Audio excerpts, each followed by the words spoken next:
Live from the world's capital markets, here are the latest financial headlines brought to you by News Factory.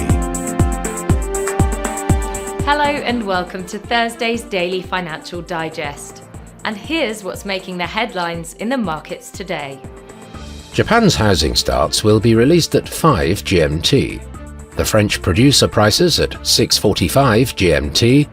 The US personal spending at 12:30 GMT. Germany's import price index will be released at 6 GMT.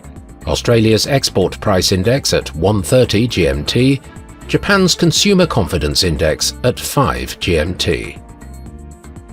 Those were today's major economic events. And now, moving on to world financial headlines.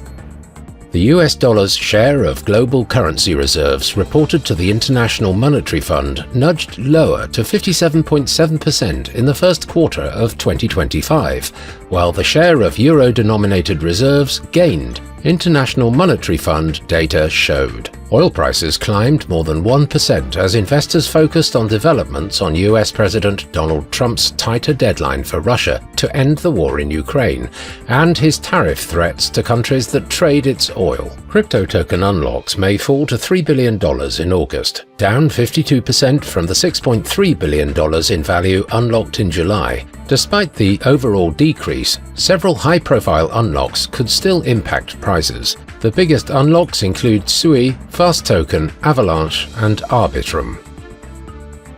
And now let's hear what our chief analyst picked up for us today. After a 1% dip during the last session, the Bitcoin-dollar pair closed with a 0.6% drop. The stochastic indicator is giving a positive signal. The euro-dollar pair dove 1.1% in the last session. The MACD is giving a positive signal. The pound dropped 0.8% against the dollar in the last session. The CCI is giving a negative signal. The Aussie-dollar pair dove 1.1% in the last session. The stochastic indicator is giving a positive signal. We hope that you've enjoyed Thursday's Market Outlook. On behalf of all of us here, we wish you a productive trading day. Be sure to join us tomorrow morning for the latest news and events from the financial markets.